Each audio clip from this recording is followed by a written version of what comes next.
Hey, my name's James Mulvaney and welcome to Working Lunch, the show where I speak to a different expert every week to discuss 3 actionable strategies to grow your audience, grow your business, or grow your team. Now, today's session is about to begin, so stay right there and we'll be kicking off today's session very shortly. All right, guys, welcome to Working Lunch. My guest today is Mike Russell from Music Radio Creative, and we're about to start. Hey, Mike. Hey, Jay. How's it going? Like 10, 9, 8. Wow. This is our new intro. So you're the first guest to get this treatment. We actually just finished that the other day. But I was a bit like intimidated. I was like, goodness, right. So I've got this 10-second thing where I need to speak over it. And it's actually the first time I've ever rehearsed this. So I think that turned out okay. Yeah, it's good. You just need a voiceover with a bit of reverb going 10, 9, like that. It's a real dramaticism, right? There we go. You've got that in real time. I'm impressed. How does that work? That is Lexicon Reverb. It's running through my Soundcraft Signature 12 MTK disc. I know we'll talk gear probably a bit later on. Yeah. So Lexicon Reverb, it's Grammy Award winning 3 times, James. So it's like I could sing an Adele song for you now, but I won't. Okay, cool. All right, so welcome to Working Lunch, Mike. First of all, just introduce yourself. I know you have a fantastic YouTube channel, which I'm sure we'll get onto, but just tell us a bit about your background and how you got started in the kind of industry and what you do over at Music Radio Creative. Yeah, sure. Thanks. So my background is originally in radio, even though now I'm a podcaster, a live streamer, and also I teach people how to sound great using Adobe Audition. But I actually did my first radio show back in, this is going to age me, 1995. I opened the fader for the first time. I still remember playing the Christmas jingles on Hospital Radio, Tunbridge Wells. Which for those of you outside the UK is a radio station that broadcasts to a hospital. And it all grew from there. Then I got into local radio, worked my way up to regional radio and national radio. I actually worked where you're located, James, in Manchester for a while at Rock Radio, which I think has now become Real Radio XS. So yeah, been all over, worked for Talk Radio, that's now Talk Sports in the UK, and did a breakfast show in Australia, got into podcasting, started really listening to podcasts in 2011, changed my life completely just listening to podcasts. And now, I work from home every day here on the Isle of Wight with my wonderful wife, and we run a business called Music Radio Creative, where we create audio for people. Yeah, and YouTube obviously is a huge part of what you do. You've got a fantastic YouTube channel. I've been following it for a few years, and I know some of the videos you create are absolutely amazing, especially for anyone looking to get started. And I think what's interesting is, with your kind of career, obviously you started in radio, but you've really, becoming sort of like a live streamer, like you say, and applying those skills and knowing what equipment to have is so now important to not just people who are involved or interested in radio, but, if you're running an online business, if you're starting a podcast, these are things that you need to know. Audio is really important. Yeah, it really is. And you can start with the minimum of equipment. You can just grab yourself a microphone, USB microphone. There are so many options on USB microphones. So find a good one of those maybe to get started, plug it into your MacBook Pro, your PC, whatever it is, and then fire up some online streaming software. In a way, you pretty much got a radio station. So yeah. I thought one of the videos, I think it's like your channel video where you kind of demo the fact that without good sound, video isn't very good.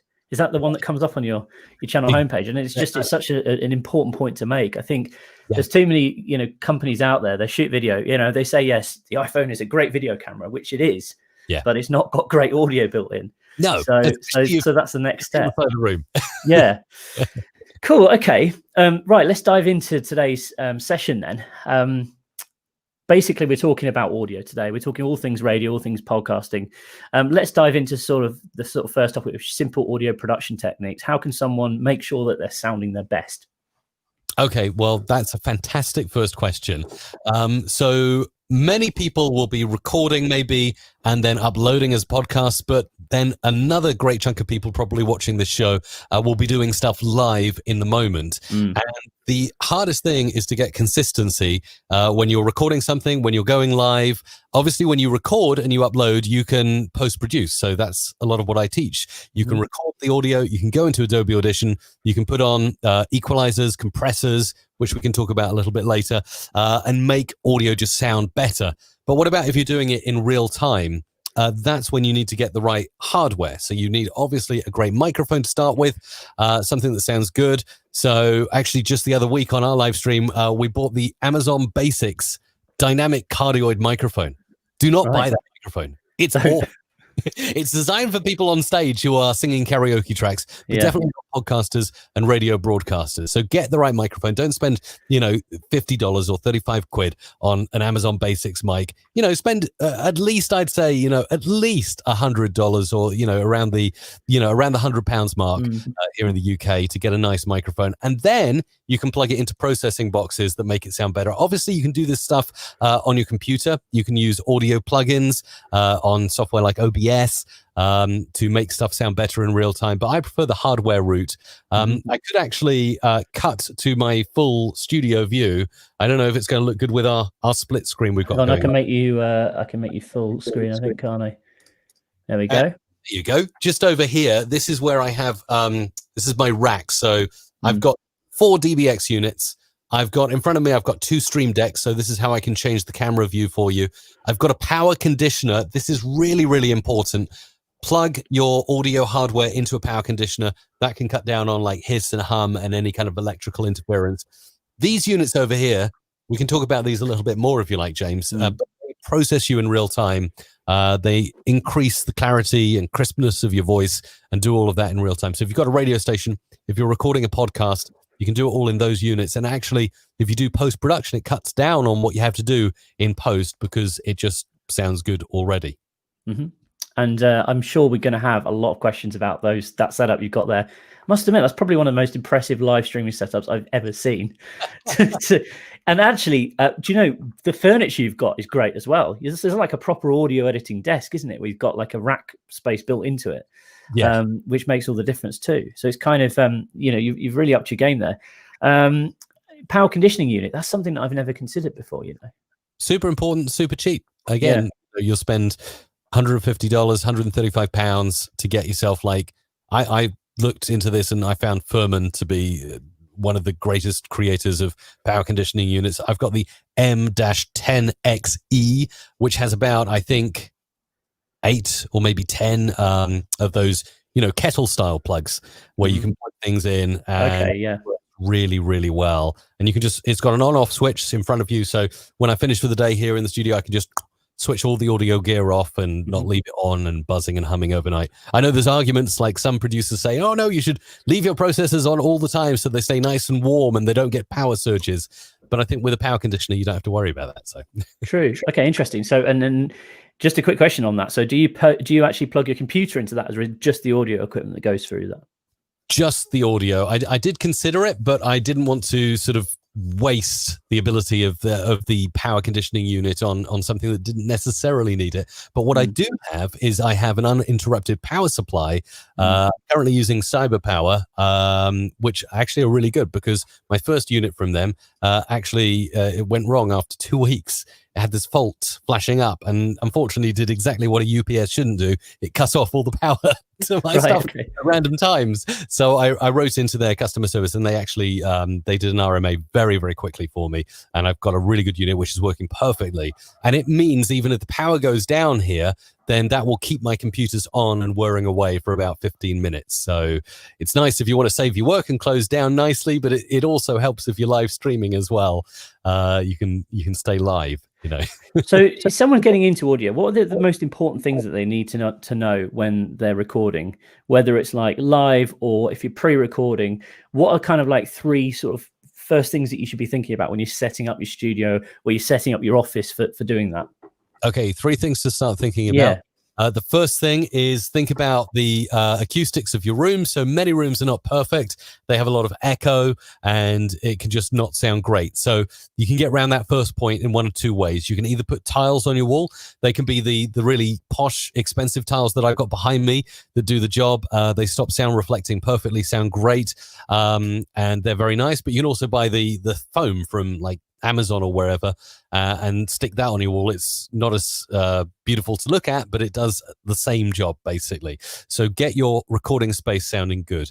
The second thing you want to consider is obviously the kind of microphone you're using. So, as I've already said, basically the more you pay for a microphone, in my experience, the better it sounds, and that's understandable. It might be overkill. If you're a podcaster, I'd say around $350 is around that sweet spot. That's where you'll find things like the Shure SM7B, things like that, the Heil PR40, microphones like that. You'll even find some good mics. I've been testing out the Rode Pod mic recently. That's like $99, and that sounds good. But yeah, anything under that mark is be careful, because lots of mics are designed for stage. And then you can go all the way up to $1,000, which is this one. This is a real vocal mic, but maybe overkill for podcasting, maybe not for radio. So you just have to make a decision on that. And then number 3, get your recording levels absolutely spot on. Test them out. Make sure you're not clipping. So usually -12 to -6 dB on your audio editor or going into your streaming software, whatever you're using. Just try to stay away from that 0 dB mark and run the risk of sounding all distorted and hot and terrible. Yeah, it's quite easy. Just make sure you're not hitting red, really. I mean, I think, most people, if you're going into yellow, it's not the end of the world. But if you go to red, and I've made this mistake so many times before, where you've recorded something and it's quite easy to amplify, but it's not very easy to push it back down if you're clipping. That's the worst thing ever. Exactly. Yeah. Yeah.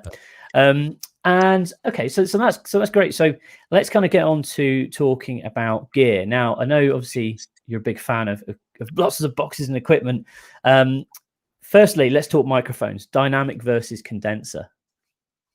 Yeah, that's a great idea. So dynamic, condenser, there's a few differences. Dynamic, generally, you tend to focus more just on the voice going straight into it, and it doesn't require any power. So condensers require power. They require an XLR cable to go inside and send power and to make it operate. So that's known as phantom power, and you'll need that coming in either from your mixer, your audio interface, or your microphone preamp, which is one of the boxes I was showing you earlier. It can provide power. So there are swings and roundabouts with that. The condenser microphones, you don't need to turn the gain up as high because they're powered, so you get a nice loud signal, whereas dynamic microphones tend to be pretty quiet. Like the Shure SM7B is very, very quiet. A lot of people actually spend another $150 or so on a cloud lifter to increase the volume. So be aware of that. But generally, dynamic mics are better for less well sound-treated rooms, and condenser mics tend to pick up a lot more around you. They tend to be higher quality than dynamic mics in general, but yeah, they'll pick up more around you. So it really depends on the space that you're working in as to what you should choose, really. One thing you must notice, I've noticed this before, and we're getting kind of geeky here, but in America, right, every single radio studio has got dynamic microphones in. In the UK, everyone's got condensers. Now, I personally prefer condenser microphones. I think you're right. They sound better. There's just more of a warmth to them.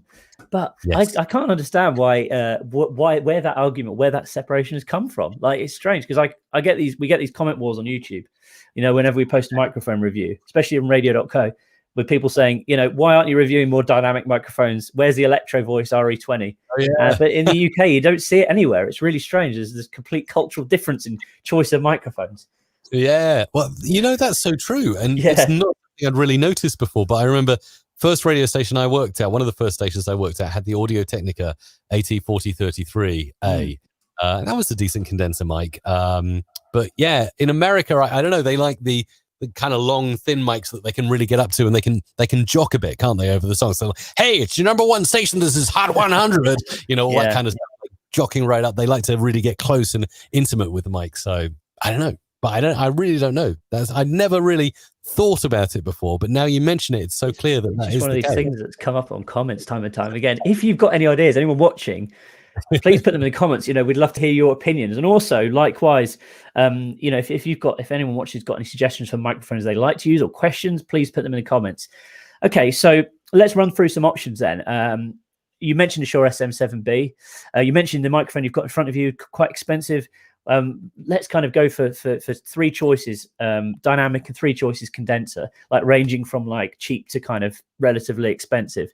What would your sort of top 6 be in both those categories? Okay, well, in let's say mid to late September 2020, as of this moment, these are my three choices, but they're changing all the time. So right now, for dynamic mic, I'm rocking a Rode Pod mic. Just there you go. There's the Rode Pod mic. I've been using that. I've just used it for the first time on my live stream last Friday, and I really liked it. For the price point, it's insane. So I'm going to use it a few more weeks. So definitely one to look into. If you've got $99 to spare, go and check that one out. Shure SM7B is definitely a staple again in the dynamic world. There's nothing quite like it. If you want to be exactly like Joe Rogan and maybe get a £1 million Spotify deal, then use the SM7B. It works for Joe. And then what else? Let's think of something else. I'm going to throw a curveball out there, and I'm going to say for dynamic mics, this is just off the top of my head. Have a look at the SE Electronics. I think it's the V7, I want to say. I remember testing that one a long time ago and thinking, crikey, for the price, that's really, really good. I think it's about $79, $89. So it's more of one of those karaoke handheld mics. You can put it in a stand in front of you. Those are dynamics, from sort of budget to mid to high. Condenser microphones, absolute favorite microphone of the moment is the AKG C414 XL2. It's $999. And it's awesome. You can actually take this off and it sounds even better, but I like the pop screen. And you can't actually see this, but the other side, hang on, no, you can. The other side is golden. So it's very, very lovely. Has lots of different polar patterns on it. So it's really good. And then I want to say a different price ranges for condenser. Let me think. I'm just looking around me. This is hard because this is kind of all I use in terms of condensers now. I can give a shout out to the Neumann TLM 103 because it's the mic we've got over there. It's a really solid mic. A lot of voiceover artists use that, but again, it's similar price to this one, so it's very high end. Condenser at a sort of lower price point. Oh yes, I'll go and get it. Hang on, it's just here. I'm going to give a big shout out again. Sorry, it's AKG again, but this one here is the AKG P120. This is about $99 and it's amazing, like literally amazing. It's like the sound you get from that is awesome for the price. And it's actually quite a forgiving condenser mic. So if you want to go ahead and use it on your audio, it's one of the best mics I've found testing in different environments and rooms and situations. Even though it is condenser, it's pretty good. How about the... have you seen the Worker B? Have you tried that yet? We're trying to get hold of one. It's like they're about, I think again, about $80, $100, £80, and it's like bright sort of black and yellow stripes on it. It looks like a bee. Worker B by I can't remember the manufacturer. But anyway, they are apparently. I've watched a few videos. We're trying to get hold of one, as I say, to review at the moment. Apparently, they're really good. Neat is the company. Interesting. That is not one I've looked into. So I only came across it recently, but they seem to be really good. Apparently, you get a lot of value for your money. It's sound wise, and it looks awesome. I think it's like this is one of these things, isn't it? Like this company is obviously like jumping on the bandwagon of okay, a lot of people are streaming. They actually have their microphones on camera, which wasn't the case 20 years ago, or even 10 years ago. So like, let's make it look as cool as possible. Yeah, that's it. Well, that's interesting. I don't know if the Worker B is a USB microphone or not. Do you know if it's USB or XLR? I think it's just XLR. Yeah, it's just XLR. A condenser. But there's a King B as well, which is like the larger version, which I guess is more equivalent to like a U87. But again, for a fraction of the price. So apparently, the guys behind this company came from Blue. I think they were like ex-Blue microphone engineers, and they started their own business, something like that. That's really cool. Yeah. One thing I've noticed, like talking about Blue and USB mics, is that USB mics for streamers, it's all the rage. I don't know one microphone manufacturer that hasn't hopped on the USB microphone bandwagon. Even late last year, AKG did it with the AKG Lyra. Obviously Blue have been massive in the game for a long time, but not, Blue tend to be known for like the Blue Yeti and the Blue Snowball and all of that. But actually, a lot of people may not know that Blue also makes some really high-end microphones. there's like the Blue Kiwi that's like $4,000. So it's quite interesting to see, the range of products that a mic company has available. What would you suggest on XLR microphones if people are thinking about going down that route? Well, as in terms of chain? Not XLR, sorry, USB microphones, because you mentioned then, the Blue have got the kind of Snowball, etc., which I know are very popular, but I know that I don't think they're the best sounding microphones ever. So, would you advise if someone's looking to buy a microphone, is it worth investing in that extra step, which is obviously getting like a USB sound card so you can plug an XLR microphone in, or would you go straight to USB mic? Yeah, my preferred choice is definitely XLR. So get yourself, either like you say, a sound card or audio interface. I find the Focusrite Scarlett 2i2, it's got 2 XLR inputs on the front, really, really good. Easy way of getting XLR mics, Pro XLR mics into a computer. But if you want to go USB, I mean, there's just so many. It's like there's the AKG Lyra, there's the Blue Yeti, there's the Beyerdynamic Fox, there's the Samsung Satellite, there's the multi-purpose ones like the Samsung Q2U that are XLR and USB. I think USB is mainly brilliant because of the convenience. And most streamers are going to say, I don't want to worry about like getting this like mixer and this audio interface and the DBXs and the processing units. I'll just buy myself a USB mic and plug it in and process it on the fly. So there's definitely a trend towards that, I think. So.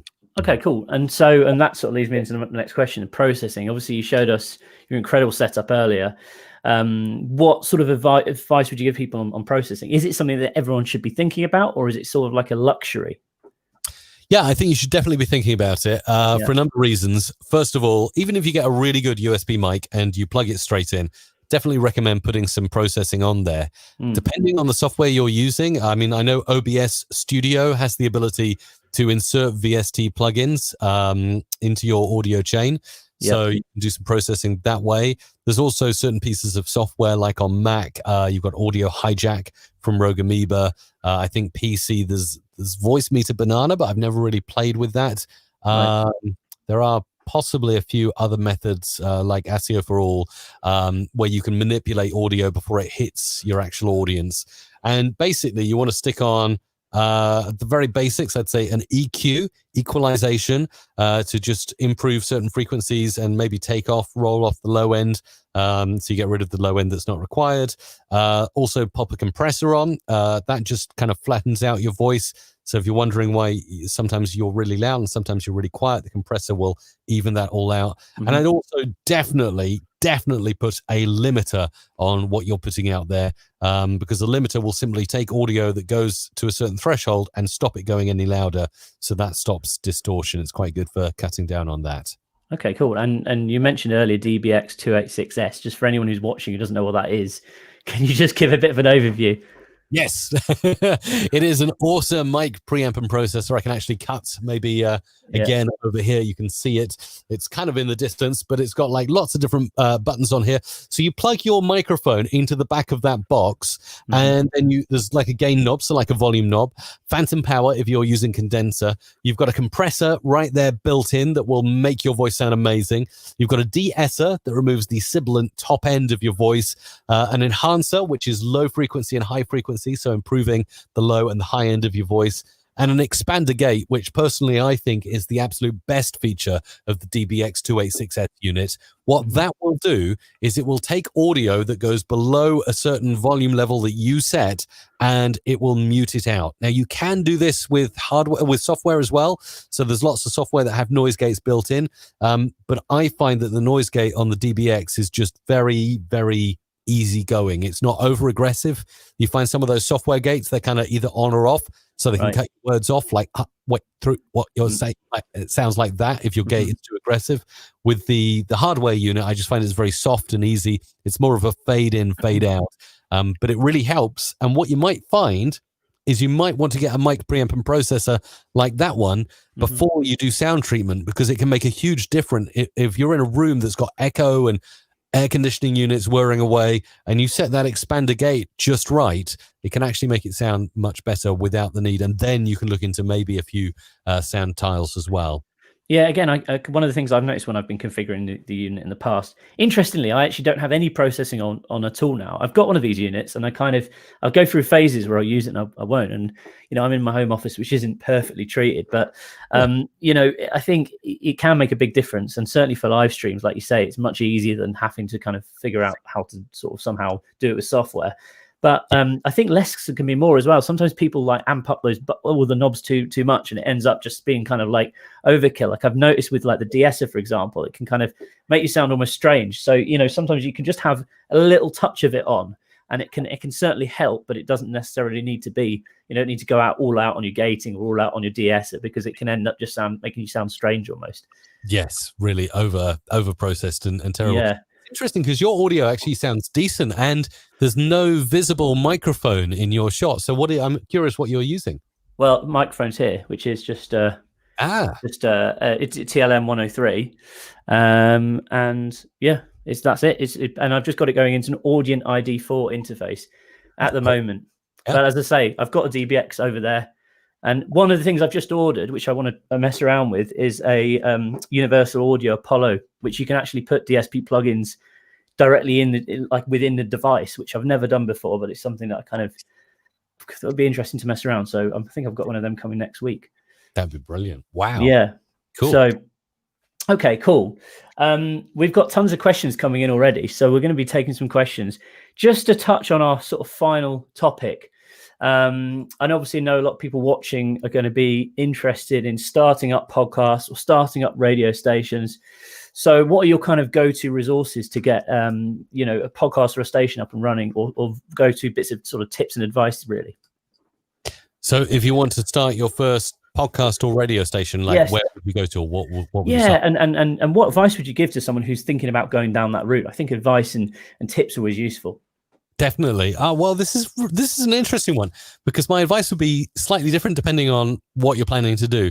So if you want to start your own online radio station, you need to obviously look into how that's going to work, and what you're going to use for play out. I know you provide a great service at Radio.co that covers most of that. But I guess the biggest can of worms when you're getting into that side of things, if you're not doing a talk radio station, is the music licensing. We had a little chat before we went on about that. We did, yeah. And it's different in different parts of the world, and there are different licensing agencies and all of that. So you really need to look into this very, very carefully. I know, James, you've done some of your own projects related to radio. And I, as well as working in traditional radio myself, back in 2012 now, so my knowledge is probably a little bit outdated. Yeah. I started an online radio station, and I just found that the licensing fees and the fact that you had to geolock it and all the rest of it, it got really, really complicated for me. But you probably have solutions to that. It's 2020 now. So. I wish there was an easier solution. This is one of these things that we've kind of looked into, and we've tried to build in licensing, and it's just the agencies make it, or the record labels make it very difficult. I think we've got a great article over on Radio.co which talks through the different licensing authorities for each country. Yeah, pick the phone up and have conversations with them. Nowadays, in the UK, certainly PRS and PPL, it's pretty straightforward to get started. It's just really like signing up to a license, like using an e-commerce type platform. You can buy one online. I think they're about £200 a year, so it's not bank breaking, obviously, to begin with. Anyway, when you start getting higher listener numbers, or you start generating lots of revenue, can obviously become more expensive. But hopefully by then you'll be in a position to start it. I think also another thing is just thinking about who your audience is. This is like one of the things that loads of people come to us, and they think they've got this great idea, but they haven't actually thought about who's going to be sat there on the other end, and that's so important, I think. No, absolutely, yeah. And that kind of goes on nicely to podcasting, because you can talk about a subject that may never make it onto primetime radio, but you can create a whole podcast, and you can find an audience that really want to hear that. The only thing there is, if you're putting out content, which is content you're creating, speech-based content, you need to have enough topics in the can. So before you start your show, don't just go and say, right, I'm going to do the first couple of episodes and see how it goes. have a list of topics you want to do some research, find out what are the questions people are asking. And you can go, either into online forums. Reddit is a good place, but also find Quora, the question and answers site. That's quite a good place to do some research. If you think, right, people really want to know about dog grooming. So I'm going to do the dog grooming podcast, and I'm going to tell you everything you need to know. Go and find all the questions that have been asked about dog grooming over on Quora, and make yourself a list, and then have each episode the title of, best shampoo to use for a dog, that kind of thing. So yeah. I think you make a good point there also. Like, someone else put this in a different way, which I think is really clever, is that, don't think about episode 2, be thinking about episode 20. Yeah. Because this is the thing, you might have a great idea and you might think, okay, well, let's record 4 episodes or 6 episodes to begin with. But then what? Like, you need to make sure you're thinking about the long-term strategy, as well as just kind of like, oh, I want to start a podcast, so I'm going to talk for an hour on this and then an hour on that, and then that's it. It's really a case of, like, you need to be in it for the long game, I think, also nowadays especially. I'm really curious to ask you, James, particularly with radio streaming, because you have a lot of expertise in this. How can you make this? Is it possible to make radio streaming or online streaming a full-time living, to run a radio station online that makes money? You must have seen this time after time. So I'm just curious if there's any formula there or anything that works. Yeah, I mean, I think these days the best. Interesting, I actually did a video about this last week. The best way of monetizing any online audience, I think, is not necessarily relying on advertisers. I think you need to be more creative about how you're generating revenue. So things like merchandise can be really powerful. Options like, sort of like, we've seen a lot of podcasts, especially, and also some radio stations do really well with things like crowdfunding and, having subscription services. So offering bonus or premium content using something like PayPal or Patreon, that kind of thing, and basically just having like user supported subscriptions, making it like a low enough fee where you can get lots and lots of people buying into it. So you might only charge $2-3 a month. It's something that at the end of that month, you don't want people looking at their credit card statement thinking, oh, $15, I'm going to cancel that. If it's only $2-3, you can get 200-300 people subscribing. Suddenly you start making a living from it. Yeah, that's brilliant. Yeah. That's cool. That's and also, as I say, affiliate deals, promotions, sponsorship, there are lots of different things. Events, of course, is huge. And also, I think a lot of people who, get into podcasting and radio, it's the skills that you can then apply to other businesses. So you can actually start up. So when we ran MCR Live here in Manchester, one of our main ways of generating revenue was doing a lot of production work for other companies. So we were doing videos, we were doing, audio recording podcasts for businesses as well, as a way to help fund that project. That's brilliant. That's really cool. Yeah. So there are so many ways, but like you say, look out of the sort of advertising bubble of like having to get adverts on your station or, monetize, through, if you're on YouTube, monetizing with the Google AdSense program. Certainly something that resonated with me is affiliates. So you can find some service or some product that has an affiliate program that's relevant to your audience. It can be a win-win situation because you're recommending something really good and your audience also want to help you. So yeah, it's brilliant. Cool. Okay. Right. Let's take some questions, Mike, shall we? Wow. Yeah. I can see it's a very busy chat box. Very, very busy chat. So I'm just going to start at the top here. So this was one from Sam. He says, is FM radio dying? Is streaming radio the future, or like this kind of like live streaming? What's your opinion on that? That's interesting. FM radio, I think the frequency FM will eventually go the way that AM has kind of gone, in the technologies are always improving. It's not what is being done on those FM frequencies. It's just simply the method it's delivered. So, the style of FM radio could live on and does live on in the internet age. But I think eventually, radio stations transmitting on frequency modulation will absolutely die off. But the ideas and the fantastic stuff that's done by radio stations on FM right now will not die off. And they'll just adapt to the new media age. As we're seeing now, like, I just think this Joe Rogan example is absolutely stunning in the fact like it's an app competing against an app now. We're going to see more of that in the future. Spotify going up against YouTube. And even I listened to Joe Rogan recently, and he said, it's not that, I've got anything against YouTube. We never had a personal relationship that I'm now forming with Spotify. So he's kind of been headhunted in that fashion. So. But then interestingly, I was reading the other day, a lot of the episodes, apparently they're kind of curating what can and can't go in. So obviously there's an argument that podcasting is losing its soul or whatever, because obviously now, like, if Spotify sort of hoovers up too much of that part of the market and suddenly Spotify becomes the go-to platform, it's kind of like what happened with YouTube in like 2005, 2006. There were lots of different video platforms, and then all of a sudden it was just YouTube, and obviously YouTube have got the final say in what can go and what doesn't. And the good thing about podcasting is it is still kind of like an open platform. You can talk about what you want. It's not moderated. You're not sort of too bound by restrictions based on what advertisers want you to say and what they don't want you to say, etc. But obviously, like now with Joe Rogan, it's kind of, they've got to sort of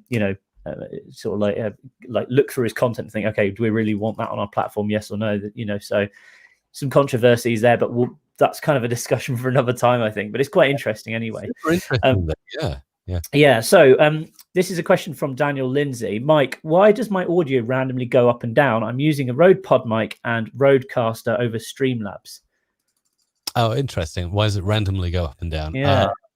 So maybe a few things. First of all, if you're using the Roadcaster Pro and the Rode Pod mic is plugged in, that should be super compatible because they're two products by the same manufacturer. I think the Roadcaster Pro actually has a preset for each mic channel, and I think there is a Pod mic preset. So make sure that's selected first of all on your Roadcaster Pro so that all the settings are ideal for your mic. You might want to check noise gating as well. So the noise gate feature on your Roadcaster Pro. And just make sure you're close to the microphone, because if you're far away and you've got a noise gate, it might start shutting you down as you go quieter. Streamlabs should be fine. Just make sure you've got no funny filters going on there or anything like that. Again, check there's no noise gate that's too aggressive or anything like that. If you're talking up and down, because it could be one of two things, up and down as in like on and then off and on and off, which would be a noise gate, or it could be just loud and then quiet, loud and then quiet. If it's the latter, then you want to look into compression. So either do that via your Roadcaster Pro, which I know it can do that, or put a compressor in via Streamlabs OBS, I think you're using, should have VST support, and you can grab some compressor to put in there. If you're on a Mac, you're quite lucky because you can use audio units, Apple audio units, and there is a compressor. So yeah, cool. There's ways to do it. Also on the subject of Roadcaster Pro, what are your thoughts on it? Yeah, I've got one. It's great. I have not used it as much as I'd like to, particularly this year. I can't remember when I bought it. It must have been, I bought it not long after it came out, with the intention to use it lots and travel lots and take it to conferences. But that kind of didn't happen this year. No. So it's kind of sitting in the corner of a studio, and I dig it out every so often, and I have a play with it, just to get used to the new features. They're always releasing firmware updates, which is one of the things I love about it. They unlock the possibility to dial in all the things like compressors and all of that on there, and EQ, which is really cool. But yeah, I think really I've got so much other gear that I just kind of swap between each thing. Yeah, I think the Roadcaster Pro is sort of like revolutionary in a sense. Like, it's nice that a manufacturer has spent that much time on R&D in creating a product that's so fitting for this market in particular, like a digital desk, which, otherwise you can go out and spend like 10 grand on a digital desk for a radio studio as a minimum, right up to about 30 on a proper huge setup.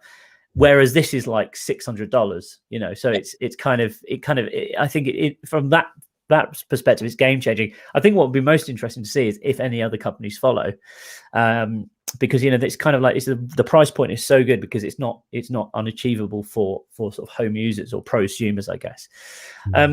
Okay, I've got a question here from Dr. Rucci about how do you remove background noise from pre-recorded guest audio? I think that's quite a good question.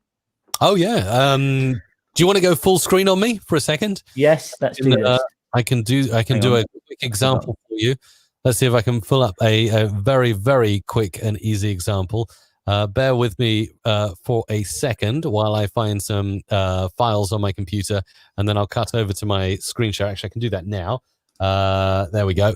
So we're on screen share.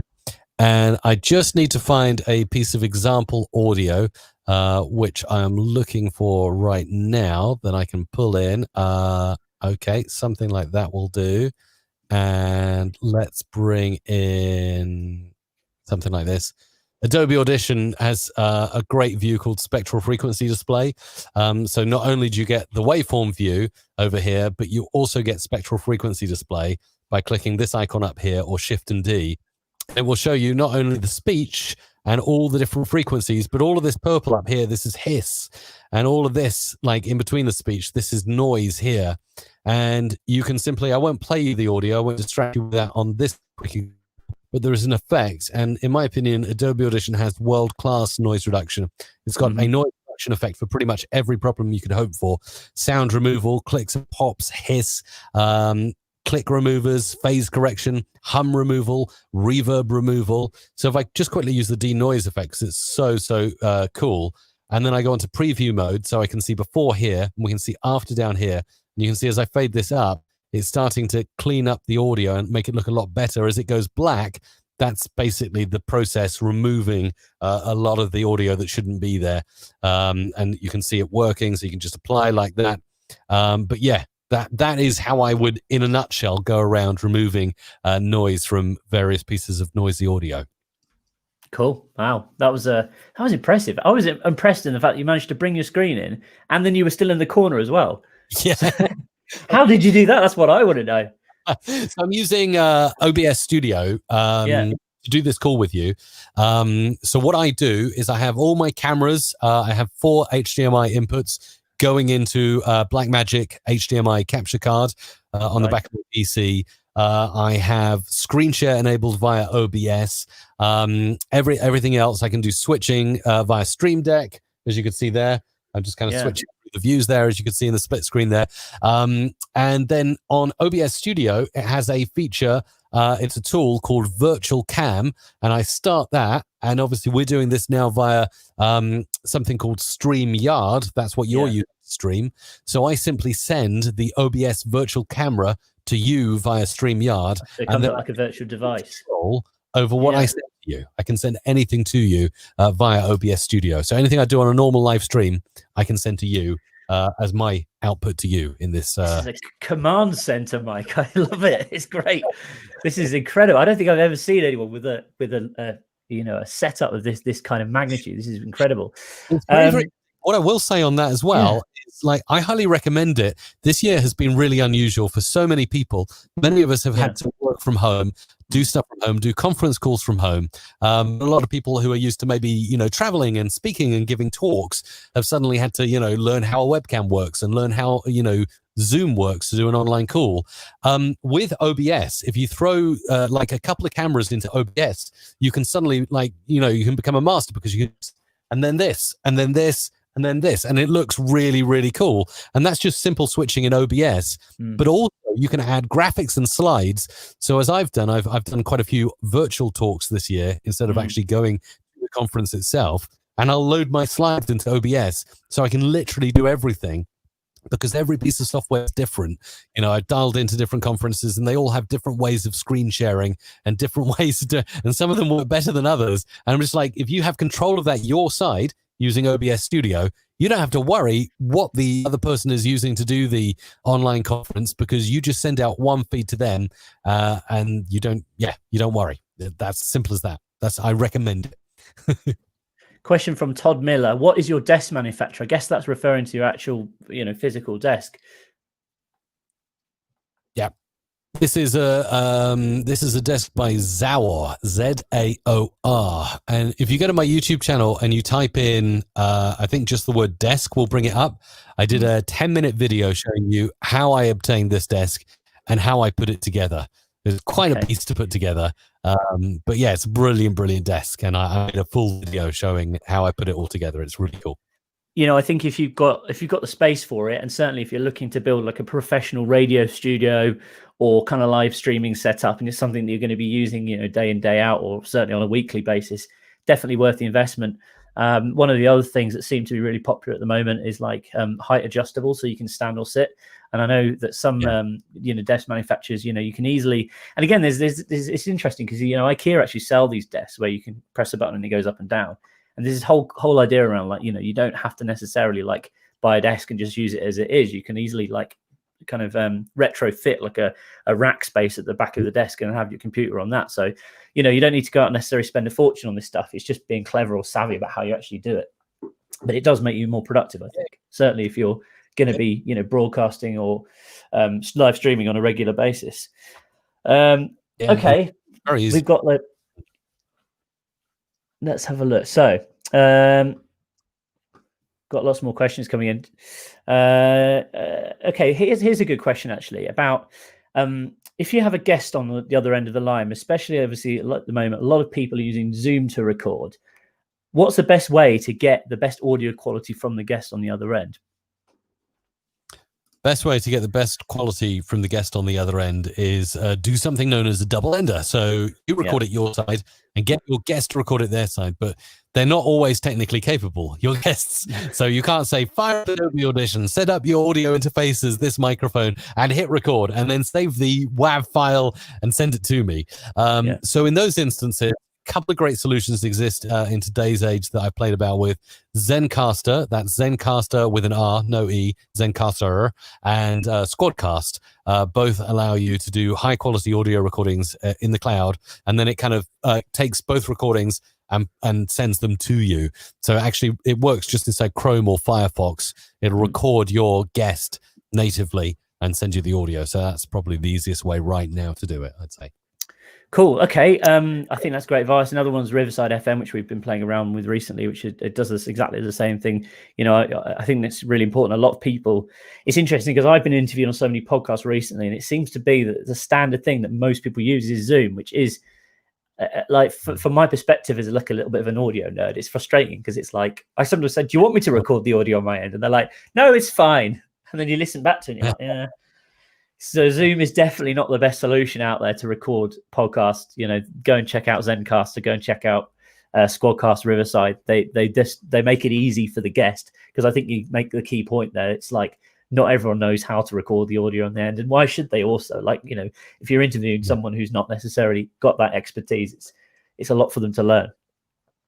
Nice little. People don't have the best microphone their end. So if you're not doing a show that's related about radio or audio, you're talking to a specialist that just has a computer and internal mic. That's where you have to kind of if you can, send them out a mic or something, make their sound improve.